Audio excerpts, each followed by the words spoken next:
Good morning. This is Faith in Our Hometown, brought to you as a community service and sponsored by Mercy Hospital, Joplin. And now, here's your host, Father Jay Friedel. Good morning, and thanks for joining us for Faith in Our Hometown. It's another Sunday morning, and we've got another wonderful guest to talk to this morning. This morning, we're going to be talking to Bonnie Yetter, who's the managing director of ProMusica. ProMusica is a group that works in our area to bring beautiful music to our area. It is one of those things that I hold near and dear because I'm a great music lover, and we're going to talk about that a little, not just necessarily my love of music, but hopefully everybody's love of music during this session this morning. And Bonnie's going to tell you a little bit about the work of ProMusica, what ProMusica does, and the service that it brings to the area. And we're just going to talk a little bit about what the role of music in the life of human beings, because I personally think that is just an important topic. So we're going to talk about ProMusica and how it fills the human spirit, I would hope, because that is a part of a person of faith, if you ask me. Thanks for joining us for Faith in Our Hometown. We'll be right back after this Mercy Minute.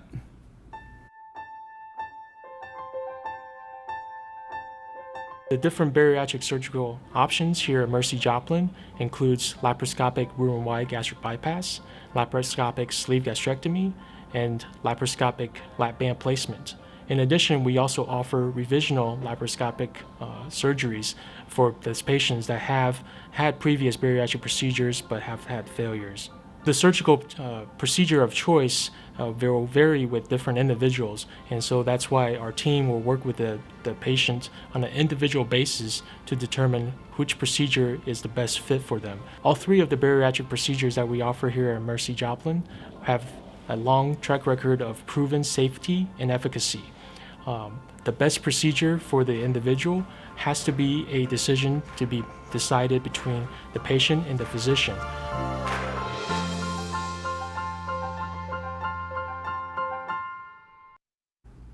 Well, welcome back, and thank you again for joining us this morning for Faith in Our Hometown. My guest this morning is Bonnie Yetter, who's the managing director of ProMusica. So, Bonnie, first tell us a little bit about yourself, and then tell us what ProMusica is for our folks who might not ever have heard of it or know of it. Okay, I'm originally from upstate New York. That's where I grew up. I went to college in Rochester and finished my college degree in business when I was in my 50s at Skidmore College in Saratoga Springs. There you go. And so my experience has been office management, that type of things. I've done a lot of different things, but I came to work for ProMusica as a semi-retirement job. It was supposed to be a few years, and now I'm in my 11th year with ProMusica. Well, I'm glad you're only semi-retired. Only semi-retired. Yeah. And I have two sons. One is married and has two daughters, and the other one is not married, and I'm married to my husband, whom I've known since I was 3, Kip. Oh, wow. There you go. And childhood romance. Yeah. Oh, so good. we've lived in Joplin for 13 years. We did different stints in New York and lived in Monette before, but now we've lived in Joplin for 13 years. Oh, well, So. good. Well, so just a little longer than I have. That's a good thing. When I first came, you just came on board at ProMusica. I'd gotten to know, your predecessor just a little bit, and then you came on right shortly after I came to town. So, tell our viewers about ProMusica. I happen to be familiar with you because I've been coming to your concerts for a long time. But what was the philosophy behind ProMusica? How did it get started? Cynthia Schwab, who is a resident of Joplin, decided that Joplin needed chamber music. She had heard it for the first time not late in her life, but later than as a child, and decided that she loved chamber music and wanted Joplin to be able to experience it. So she founded ProMusica in 1981. In 1986, it was incorporated as a not-for-profit. She ran it for 30 years without taking a salary, and because of her love of it. And then she had a couple of people that helped her a little bit. And then when I came on board in 2006, she was wanting to work toward retirement, and they were wanting to have an office. They'd never had an office. It had been done out of her home and this other couple's home. And so that's where my experience came in. I told them when they hired me, I know nothing technically about music. I'm not a musician, but I know how to run an office. And so my job was to open an office and be Cynthia's assistant so that she could start working toward retirement. And in 2011, she did retire. We hired a full-time director. She was there for about 14 months, and then she left, and then I became the director. They had offered it to me before they hired the other one. I said, no, I'm trying to work toward retirement. But anyway, so I took it on. I told them I'd do it as an interim for a year, and now I'm 4.5 years. And we've had some changes over the years, but now we're finally, I think we're working toward my succession plan. We have an assistant in the office now, and she's working toward taking over so that I can retire one of these days. A succession plan is always a good yes. thing for somebody who's semi-retired. Yeah. Yes. Well, Cynthia's goal was to bring this music to everyone, and so this is our 36th season. We have kept our chamber music concerts open to the public at no charge, which is really something rare in the business. Right. When the musicians come here to play, and we hire the best musicians that we can hire. She did not want people to hear mediocre music and be turned off to it, so we've always hired the most professional, experienced musicians that we can engage.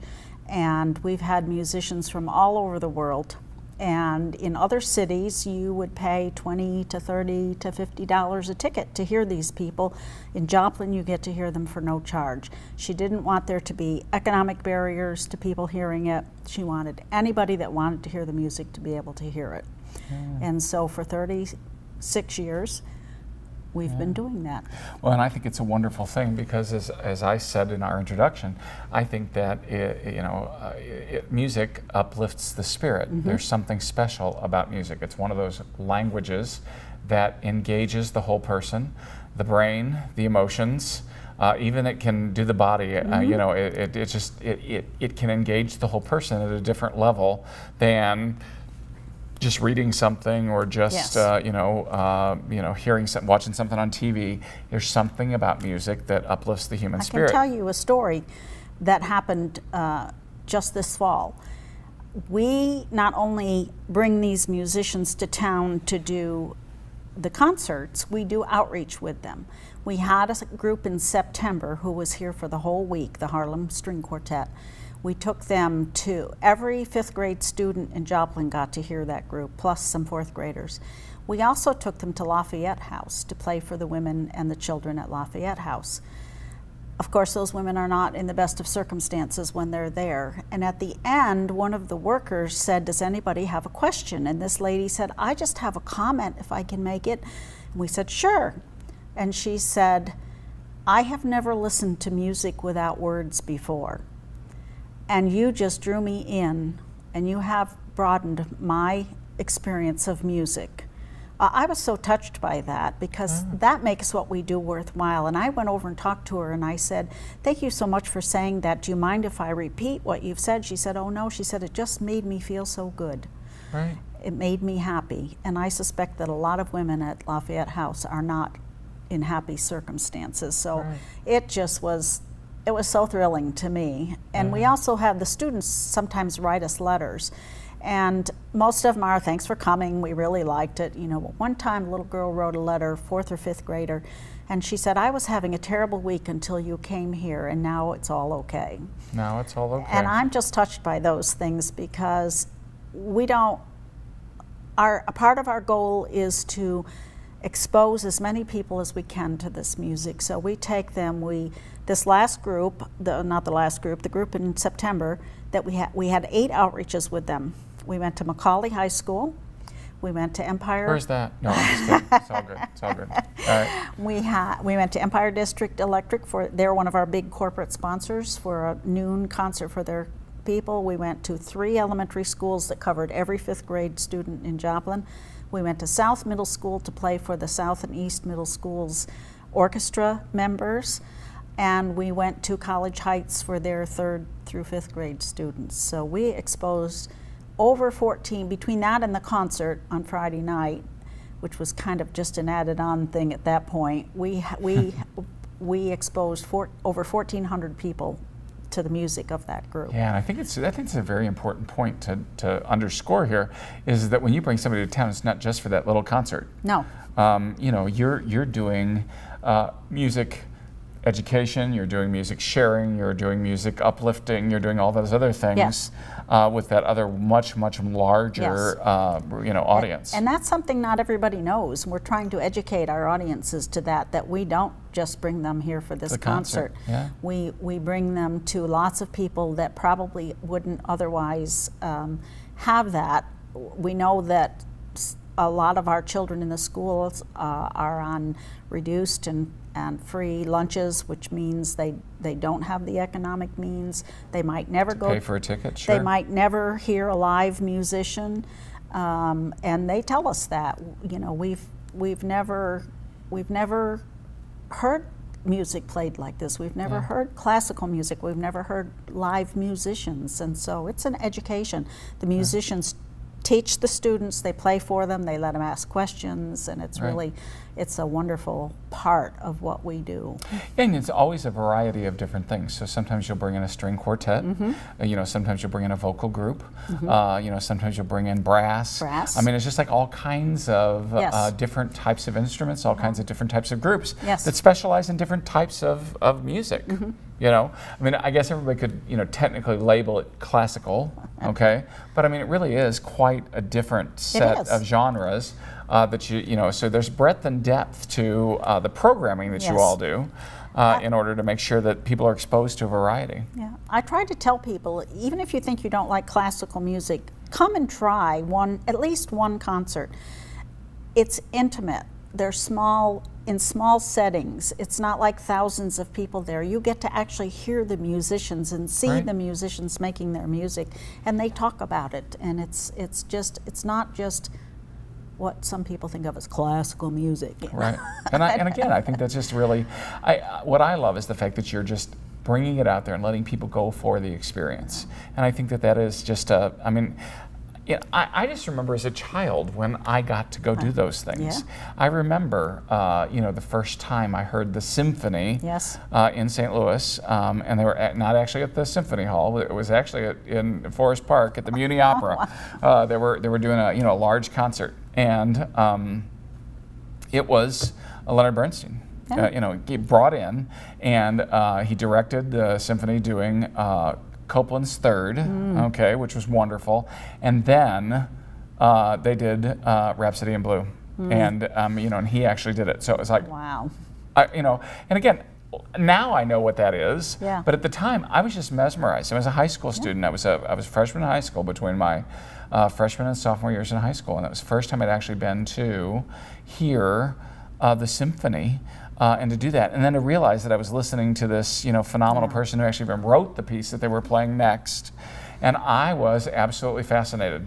Absolutely fascinated. It's a wonderful thing. I grew up with music. I'm not a musician, but my father listened to the Grand Ole Opry. My father listened to classical music. My father listened to the opera, which we just thought was horrible. My mother. There was a volunteer symphony in Schenectady, New York, and actually the woman that's my mother-in-law now played in that symphony, and so I used to get to go to the symphony when I was a child. I was so fortunate, and I didn't realize it. And then in college, we had jazz people came to the campus and played. Big bands came to the campus. We had Duke Ellington's band and Buddy Morrow's band and Maynard Ferguson, and I just had this wonderful quite the exposure without even realizing it. Yeah. Well, we're going to be right back. This is Faith in Our Hometown. We're going to take a quick break, so don't go away. You're watching Faith in Our Hometown on KSN TV, brought to you as a community service and sponsored by Mercy Hospital, Joplin.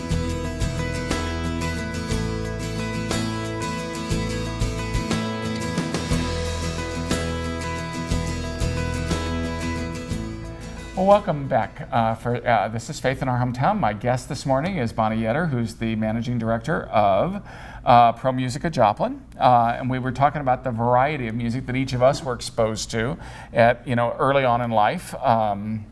and both either at college or in the communities in which we happen to grow up and to live. And that's one of Pro Musica's big visions, is to make sure that there's a variety that's done here for our Joplin community. So again, if somebody, and again, the beautiful thing is you guys can invite people to free concerts. Yes. They just take up an offering if somebody Yes. wants to give something, but the concerts are free. So you had one in September, you got another one coming up in a few weeks. We have one in January 26th. It's a woodwind quintet. So that means five different Don't ask performers. me all of them. Flute, oboe, French horn, clarinet, and what am I forgetting? The fifth one, bassoon probably. Yeah. And they are the New York Woodwind Quintet. They're very well known. Yeah. And then in February we have Nordic Voices, which is a vocal group of 3 men, 3 women from Norway. And then in March, we have the Academy of St. Martin in the Fields, which is a big name. Yeah. It's a chamber orchestra. It's not a full orchestra. We do sell tickets for those, but the prices are ridiculous compared they're to low. what you Ridiculously would. low. Yeah, Right. ridiculously low. And the other thing that we have added in the last 3 years, this will be our 4th year, is jazz.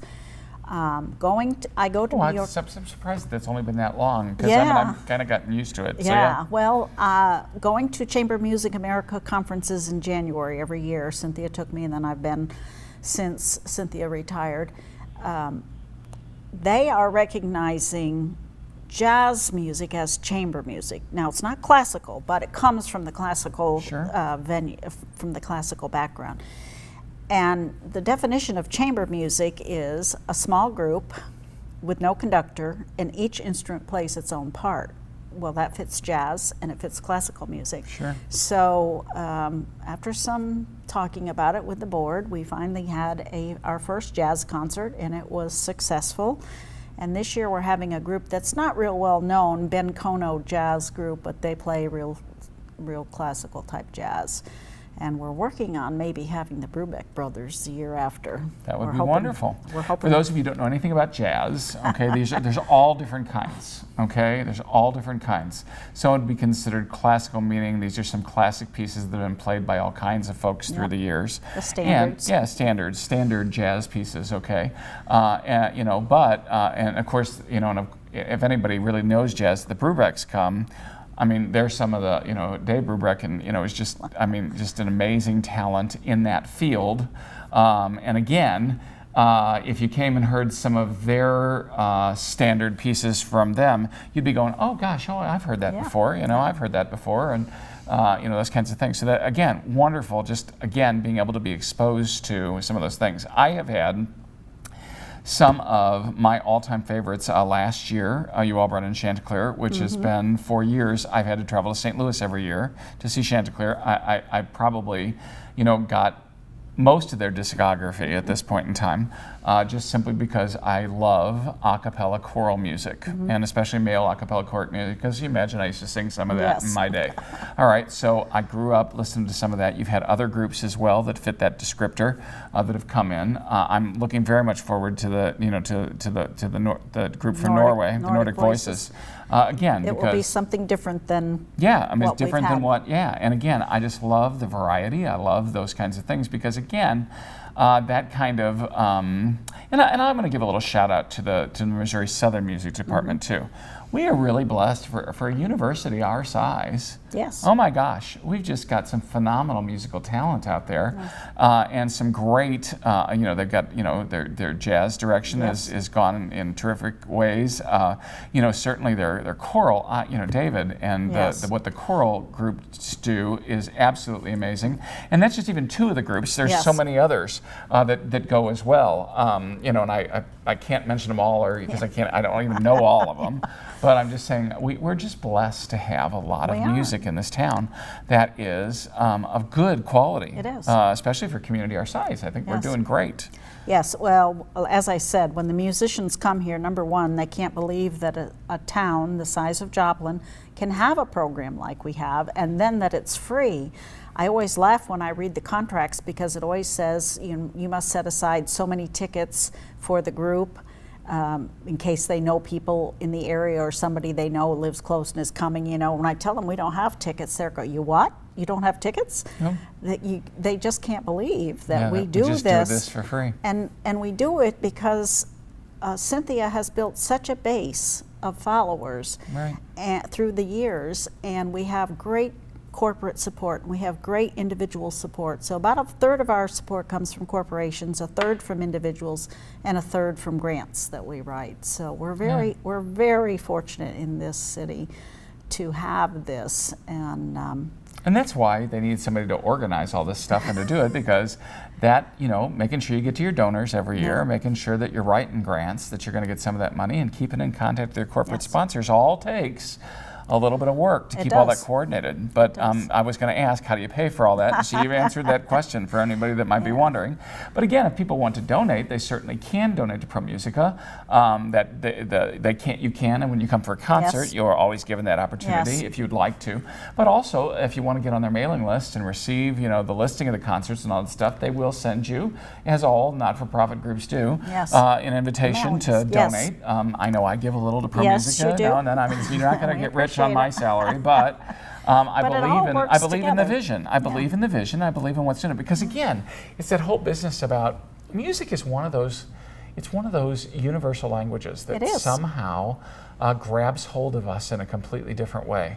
It's not just right brain. It's not just left brain. It's going to be the combination of all of it, and does something to the human spirit. That's one of the reasons why the arts are so important. Whenever we run out of words, and I'm a man of many words, as you all know, okay?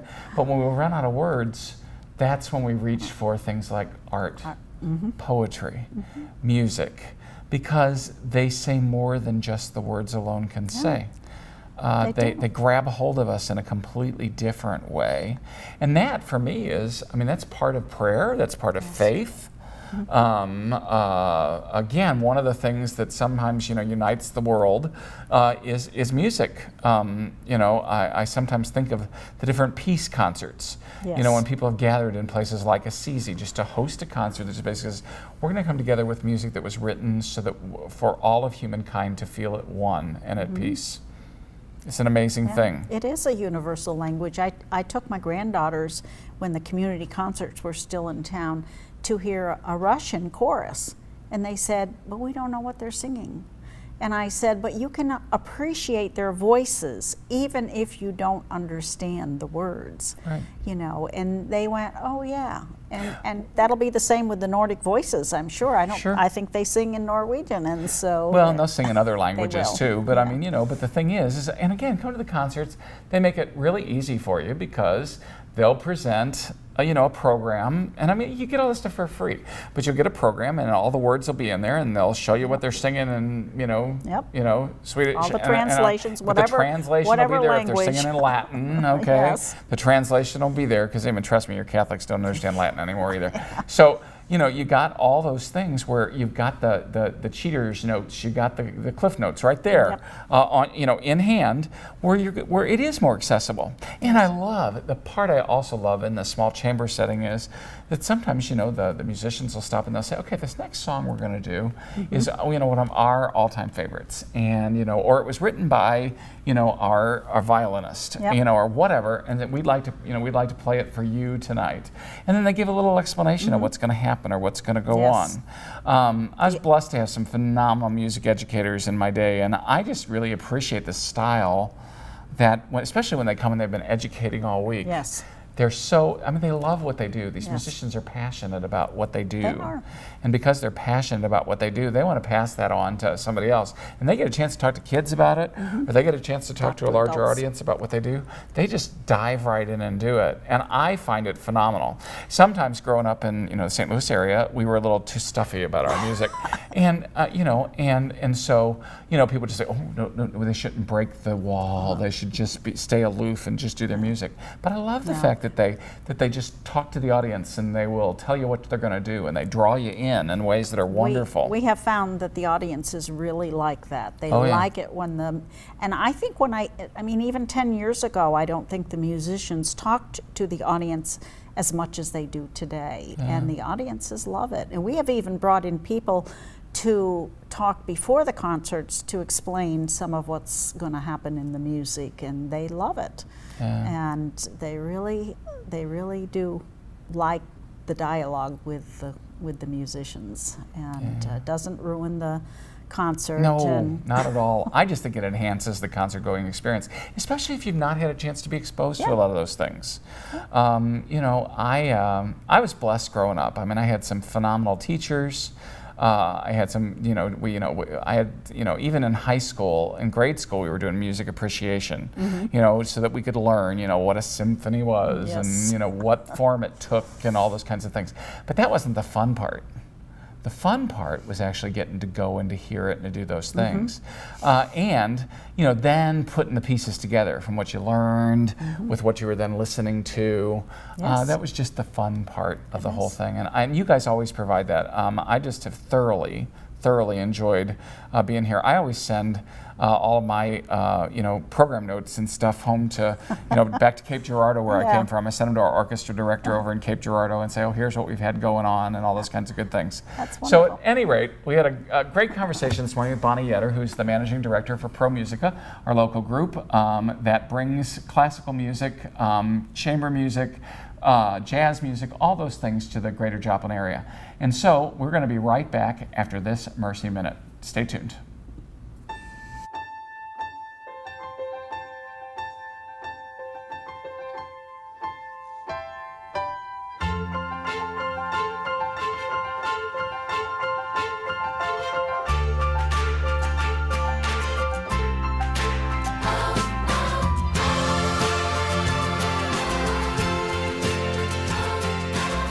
Find out how a Mercy doctor can take care of you. At Mercy, your life is our life's work.